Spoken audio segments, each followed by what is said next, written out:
জানিবে নালাগে দেব বিজৰি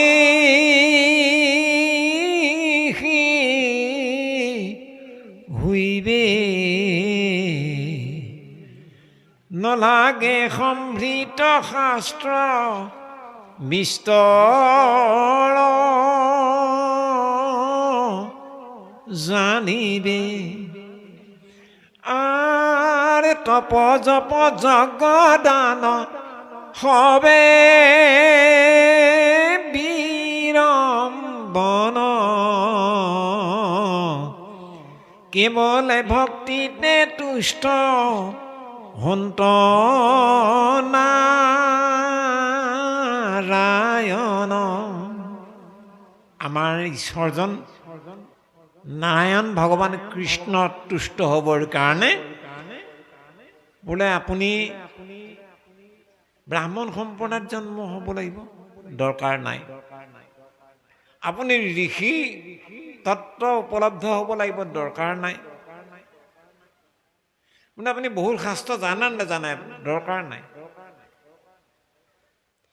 তপ জপ যাগ যজ্ঞ কৰেনে সেইবোৰো কোনো দৰকাৰ নাই কি দৰকাৰ আছেনে কেৱল ভক্তি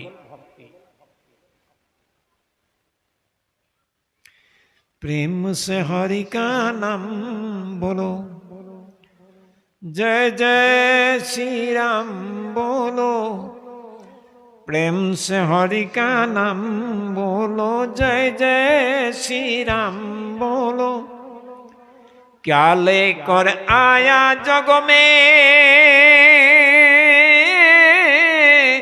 क्या लेकर जाएगा प्रेम से हरि का नाम बोलो जय जय श्री राम बोलो क्या लेकर आया जग में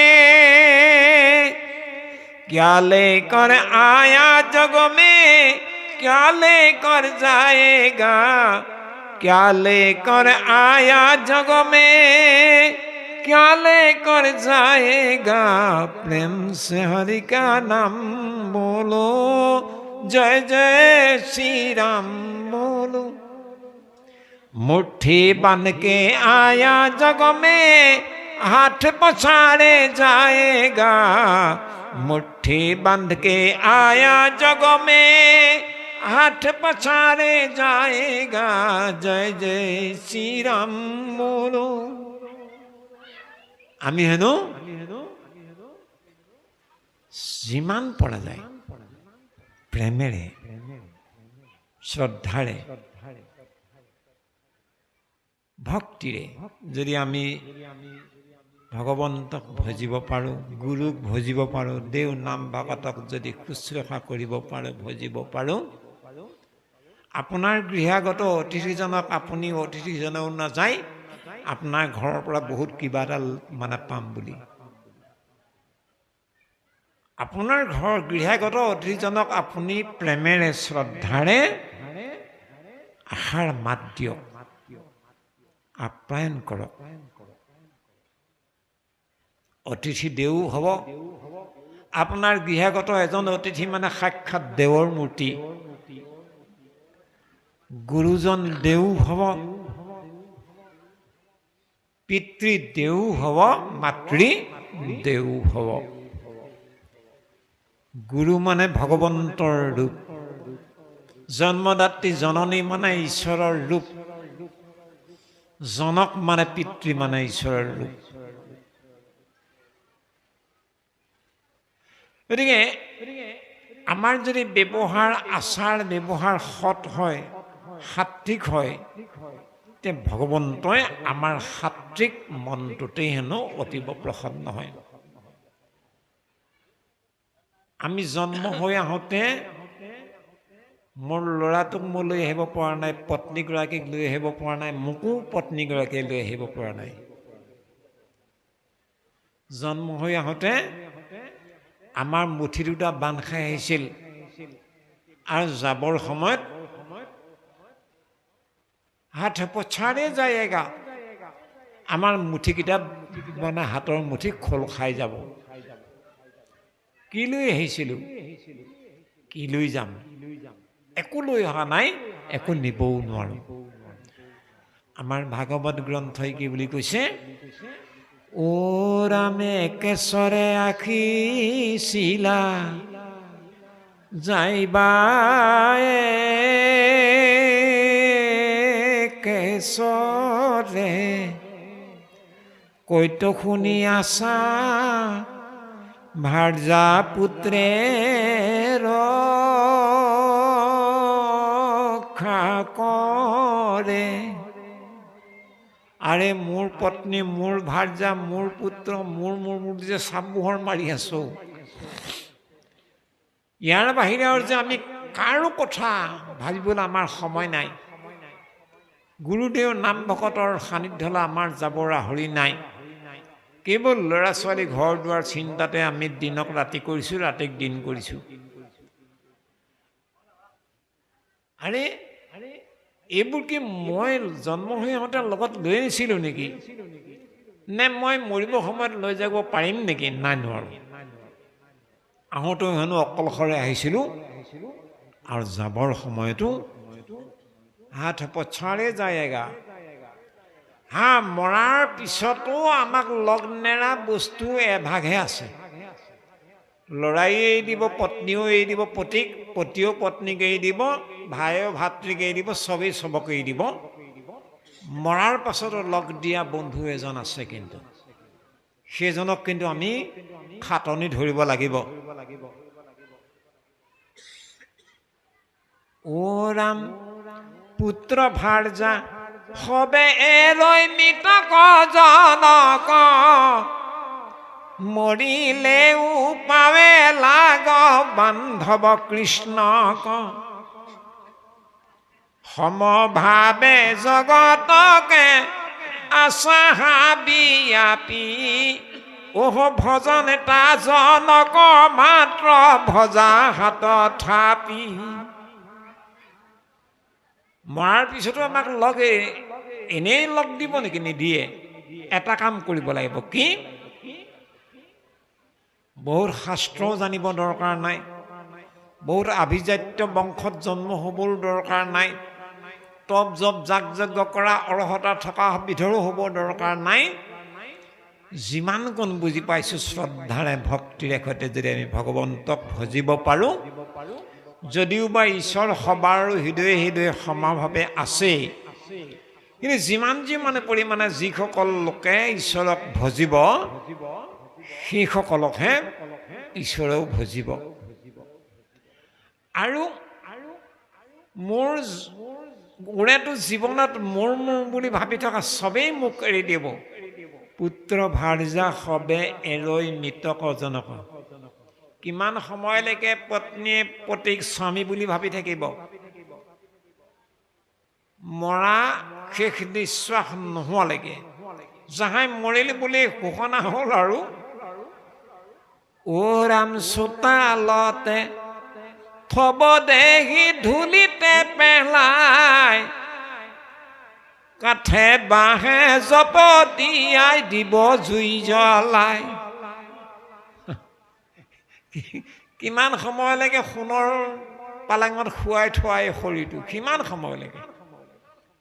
যি মুহূৰ্তলৈকে শেষ নিশ্বাস হ'ল বুলি ঘোষণা নহ'ল আৰু তেতিয়ালৈকে ঠিকেই। যাই মৰিল বুলি ক'লে আৰু চোতালত থব দেহি ধূলিতে পেলাই, কাঠে বাঁহে জপতিয়াই দিব জুই জ্বলাই। সবেও কান্দিব ঘেৰি খন্তেকৰ বাবে, সম্পত্তি ভগাই ল'ব আৰু কোনে ভাবে? হয়নে নহয়? কিমান সময়লৈ মৃতকৰ কাৰণে কান্দিব? কেইটামান মুহূৰ্তৰ কাৰণে কান্দিব আৰু তাৰপিছত কি হ'ব? ল'ৰাহঁতৰ মাজত পিতা বা মাতাই থৈ যোৱা বেলেঞ্চটোৰ কাৰণে হিচাপ নিকাচত লাগি গ'ল আৰু এই দেহৰ বিলাই কি? ও ৰামে সাঙি ভাল কৰি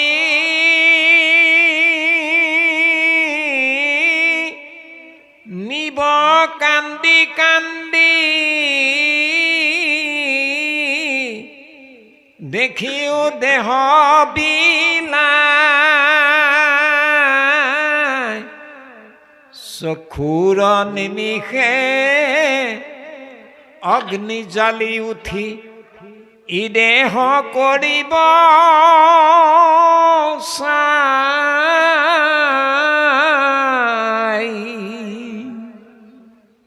চাৰিজনে আৰু সাংগী ভাৰ কৰি এই সোণৰ সজ্জাত শুৱাই থোৱা দেহবিলাকক চকুলো টুকি টুকি লৈ যাব,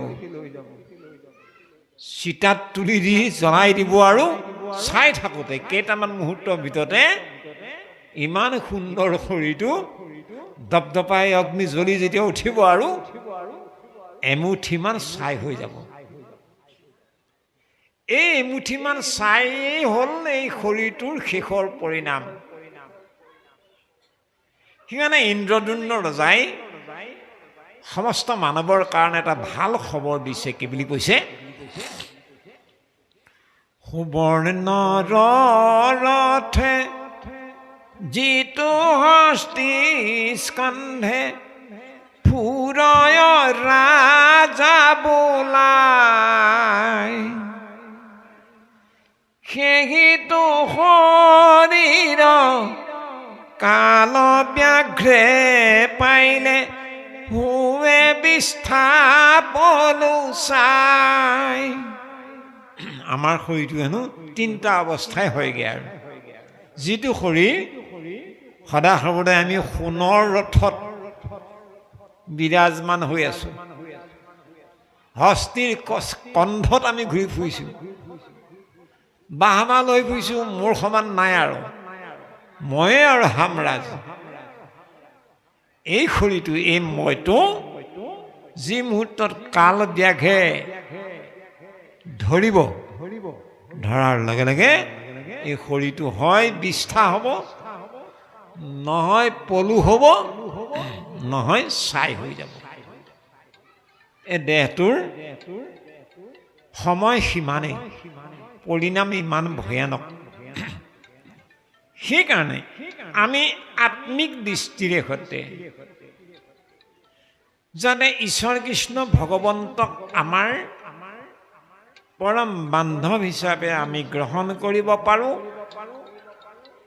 আমাৰ জীৱন সংগ্ৰামত আমি অৰ্জুনৰ দৰে যাতে আমাৰ অৰ্জুনৰ ৰথখনত যিদৰে কৃষ্ণক সাৰথি কৰিছিল, ঠিক আমাৰ দেহৰূপী ৰথখনত আমাক কৃষ্ণৰ সাৰথি, আমি ঈশ্বৰৰ সাৰথি হিচাপে ল'ব পাৰোঁ।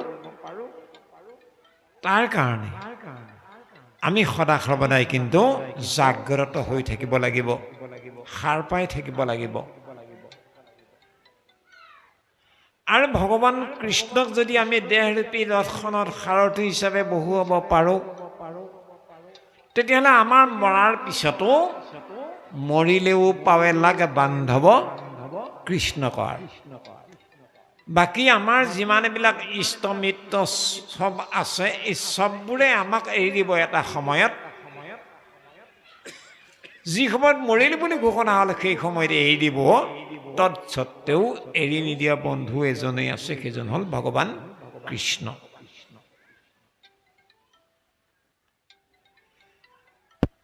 অৰ্জুনৰ ৰথৰ সাৰথি আছিল ভগৱান কৃষ্ণ। পিতামহ ভীষ্মই শয়ন কক্ষত আছে, তেনেতে দুৰ্যোধন কৈদিন ওলালগৈ জিৰণি সময়ত। পিতামহ বোলে বোপা ধিক তোমাৰ জীবন। দুৰ্যোধন মহা অহংকাৰী, আজি 10টা দিন পাৰ হৈ গ'ল, বহু পাণ্ডৱৰ সেনা তুমি নিৰ্পাত কৰিলা, কিন্তু এজনো পঞ্চপাণ্ডৱৰ এজনকো তুমি আজি 10 দিনত একো অপকাৰ ঘটাব পৰা নাই। এইবুলি যেতিয়া পিতামহ ভীষ্মক দাম্ভিক বাণীৰে সৈতে দুৰ্যোধনে ক'বলৈ লাগিল, তেতিয়া ভীষ্মই ক'লে, হেৰ' দুৰ্যোধন, তোৰ এনেবোৰ অনালায়ক কথা শুনাৰ মই যোগ্য নহওঁ। শুন, মই আজি প্ৰতিজ্ঞা কৰি কৈছোঁ, কালিলৈ যুদ্ধত মই 5 পাণ্ডৱ নিপাণ্ডৱ কৰিম। দুৰ্যোধনৰ মন বিৰাট খুচি হৈ গ'ল।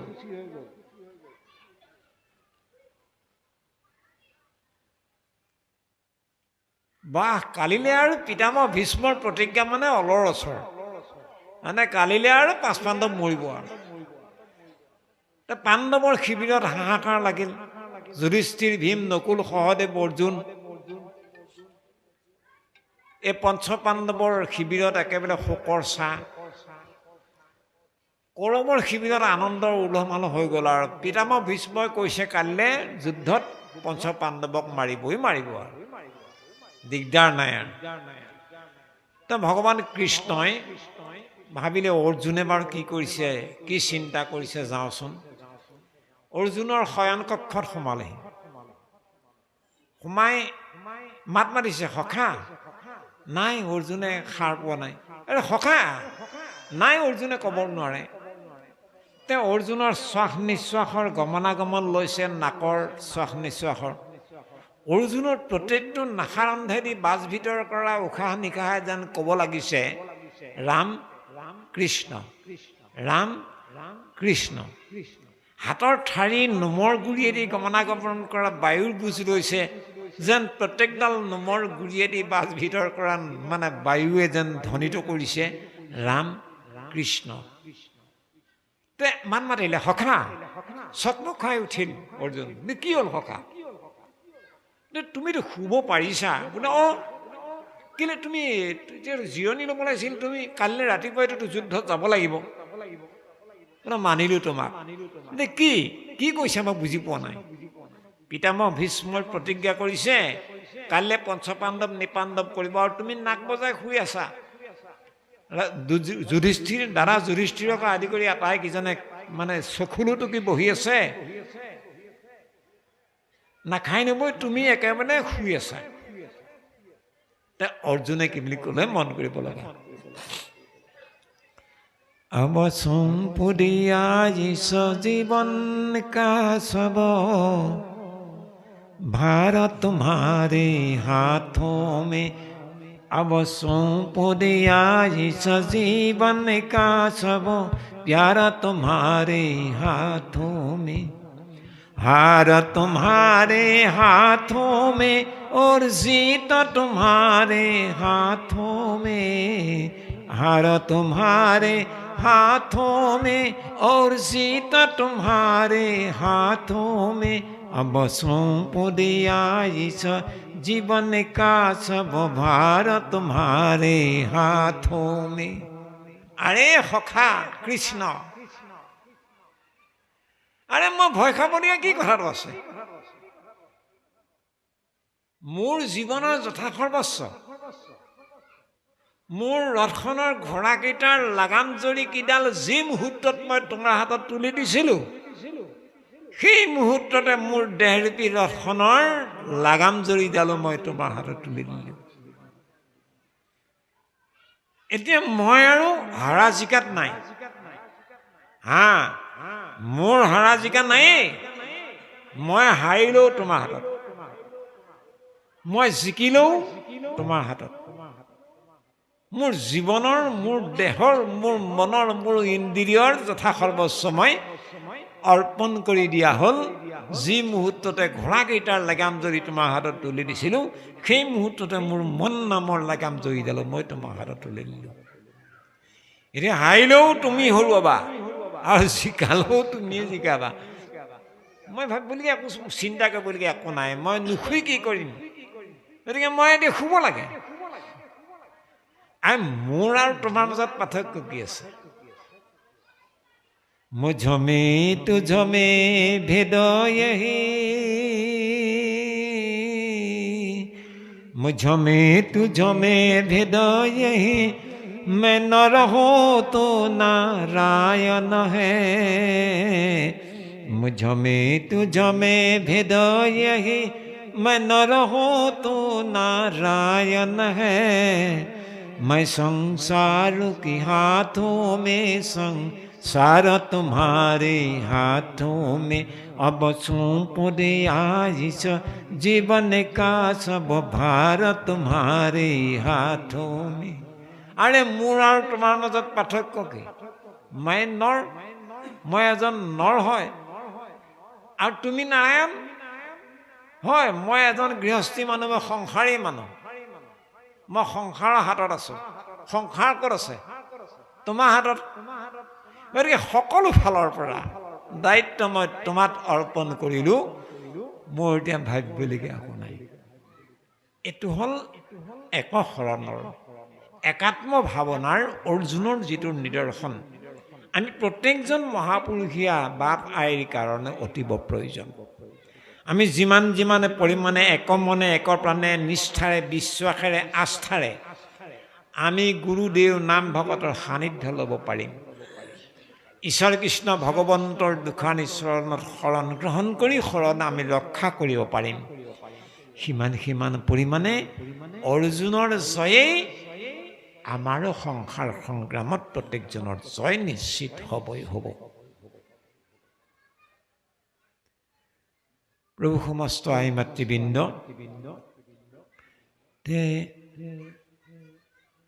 আমি যিহেতু কৃপালু গুৰুজনৰ সৰ্বতো প্ৰকাৰ আৰ্হিৰে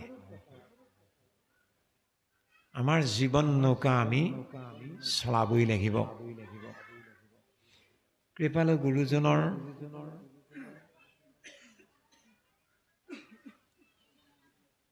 এইভাগ ভাগৱত গ্ৰন্থ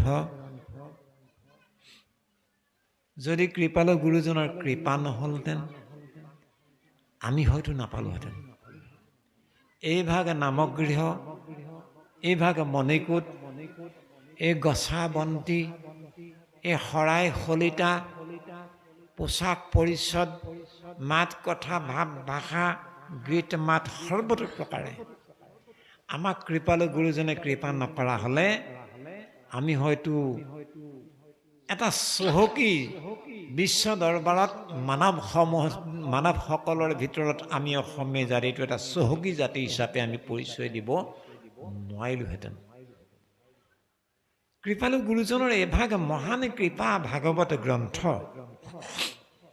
গুৰুজন বস্তুৱে যেতিয়া বটদ্ৰৱা নামগৃহত নামঘৰ প্ৰতিষ্ঠা হ'ল আৰু ভকতসকলৰ সৈতে আছে, এনে এটি শুভদিনে শুভক্ষণতে সুদূৰ বাৰাণসীৰ পৰা জগদীশ নামৰ এজন ব্ৰাহ্মণ পণ্ডিতে সংস্কৃত ভাগৱত মূৰত লৈ পদবজ্ৰে আহি বটদ্ৰৱাত নামগৃহত বিৰাজমান হৈ থকা কৃপালু গুৰুজনৰ হাতত ভাগৱত বস্তু দিলেহি। গুৰুজন বস্তুৱে ভাগৱত গ্ৰন্থ পঢ়িলে পঢ়ি দেখিলে, এই ভাগ গ্ৰন্থত দেখোন অমৃতেই অমৃত আছেতো সংস্কৃত ভাষাত। আৰু মই জন্ম ধাৰণ কৰা মই যিখন সমাজৰ আচাৰ ব্যৱহাৰ মাত কথা মৰম চেনেহৰ মাধ্যমেদি ডাঙৰ দীঘল হ'লোঁ, এইখন সমাজ অসমীয়া সমাজ ৰাইজটো অসমীয়া ভাষাহে জানে, সংস্কৃত নাজানে। হৰি হৰি, তো মোৰ জীৱন্ত অৱস্থাত মই যদি এই ভাগ গ্ৰন্থৰ অমৃত সংস্কৃতৰ পেনাত সোমাই থকাটোৱে যদি হৈ যায়, তেতিয়াহ'লে মোৰ জন্ম ধাৰণ কৰা বা নকৰা অৰ্থহীন হ'ব। প্ৰভু ভগৱন্তক চিন্তা কৰিলে, প্ৰাৰ্থনা কৰিলে কৃপালু গুৰুজনে, অ' ৰাম কৃষ্ণক চিন্তিয়া স্থিৰ কৰিলা শংকৰ, শ্লোক ভাংগী পদ কৰো বাৰহয় স্কন্ধৰ, অ ৰাম সংস্কৃত জনালোকে জীৱতে বুজয়,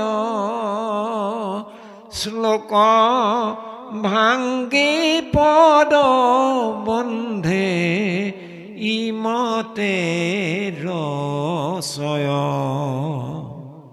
মন কৰকচোন, গুৰুজন বস্তুৱে সংস্কৃত ভাষাত নিবন্ধিত 18,000 শ্লোকত বিৰাজিত 18,000 শ্লোক পঢ়িলে।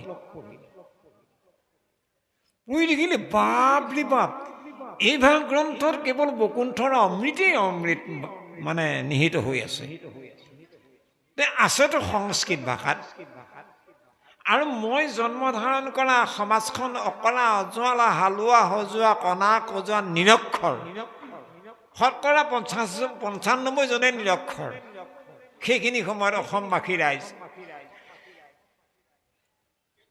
ব্ৰাহ্মণ কুলৰ কোনোবা 2-4জন পণ্ডিতহে মানে বিদ্বান আছিলে, বাকী অসমীয়া ৰাইজ নিৰক্ষৰ, নিজৰ ভাষাটো ভালকে ক'ব নাজানে। গতিকে এনেকুৱা পৰিৱেশৰ মানুহবিলাকেও যাতে সংস্কৃত নাজানক দৰকাৰ নাই। প্ৰভু যাতে মই অকলা অজলা হালোৱা সজোৱা কণা কোজা অসমীয়া ৰাইজেও যাতে বকুণ্ঠৰ অমৃতৰ টোপোলা পান কৰি অমৰ হৈ যাব পাৰে, মই এই অৰ্থত প্ৰভু মই এটা কাম কৰোঁ বুলি ভাবিছোঁ, যাতে সৰল সহজকে সকলো বুজিব পৰাকে মই শ্লোক প্ৰত্যেকজনা শ্লোক ভাঙনি কৰি পদচন্দে ছবিচন্দে দুলৰি ঝুনা ছন্দে অসমৰ ৰাইজৰ হাতত মই দি দিয়া কথাটো ভাবিছোঁ। গুৰুজনে কাম আৰম্ভ কৰিলে।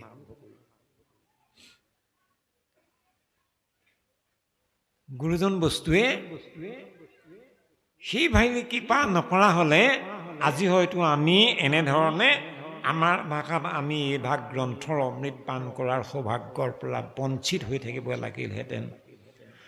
আনহাতে হয়তো আমি কোনোবা এজন ব্ৰাহ্মণ্য পণ্ডিত, পশ্চিমীয়া পণ্ডিত, গেৰুৱা বসন পৰিধান কৰা পণ্ডিতজীক আমন্ত্ৰণ কৰিব লাগিলহেঁতেন। পণ্ডিতজীয়ে যি প্ৰবচন কৰি যি শুনালেহেঁতেন, 10 বুলিলে 10, 25 বুলিলে 25, আৰু কথা নাথাকিলহেঁতেন আমাৰ। কিন্তু আমাৰ গুৰুজনে আমাক তেনেকুৱা পিঞ্জৰাত আমাক ৰাখিব বিচৰা নাই, ৰখা নাই। একদম মুকলিকে আমাক এইভাগ গ্ৰন্থ আমাৰ হাতত দি দিলে।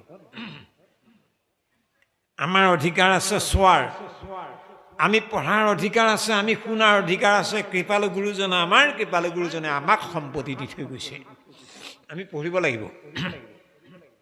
আমি উদীয়মান যুৱক যুৱতী যিমানসকল আছো সকলোৱে আমি কিন্তু এই ভাগ গ্ৰন্থ যিমান পৰিমাণে পঢ়িম সিমান পৰিমাণে হৃদয় মজবুত হৈ যাব, আৰু কোনো পশ্চিমীয়া হাৱা সংস্কৃতিয়ে আমাক হিলাব নোৱাৰিব।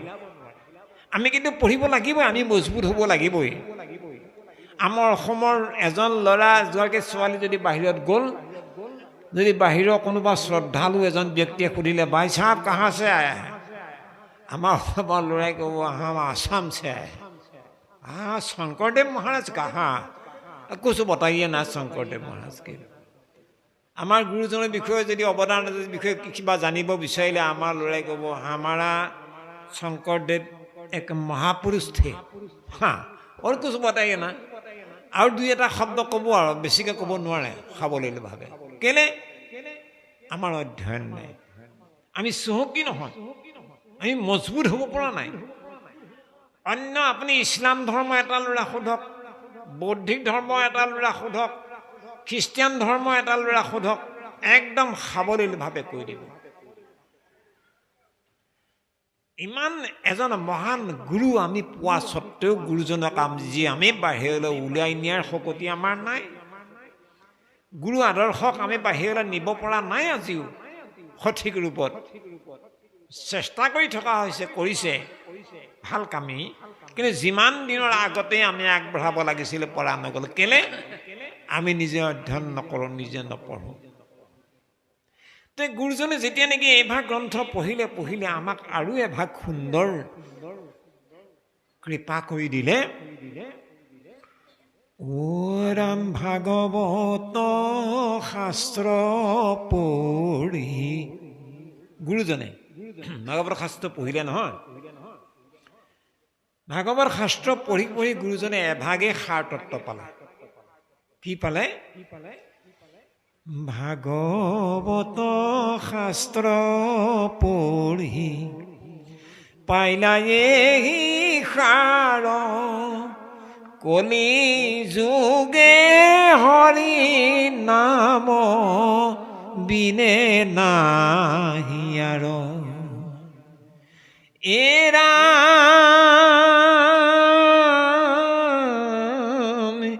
यही ভাবে সাৰি নাম কৰিলা প্ৰচাৰ যাক জানি নৰ নাৰী তৰোক সংসাৰ।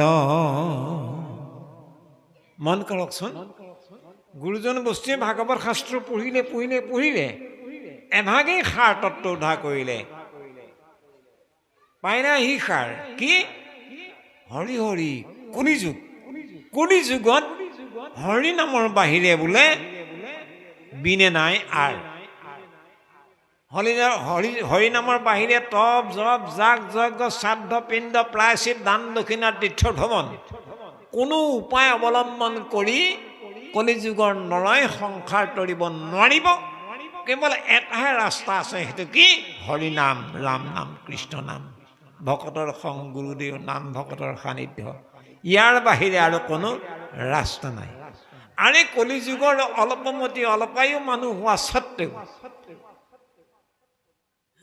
কোনো দেৱ দ্বিজ ঋষিতুল্য নোহোৱা স্বত্তেও, অকৰা অজলা হালোৱা সজোৱা হোৱা স্বত্তেও কলিযুগৰ মানুহে যদি এটাই কাম কৰে যে হৰি নামৰ যদি আশ্ৰয় লয়, তেতিয়াহ'লে হৰি নামে গতি দিব কলিৰ অল্পমতি অল্পায়ু মানুহক। অন্য কোনো ৰাস্তা নাই, কেৱল নামেহে একমাত্ৰ ৰাস্তা।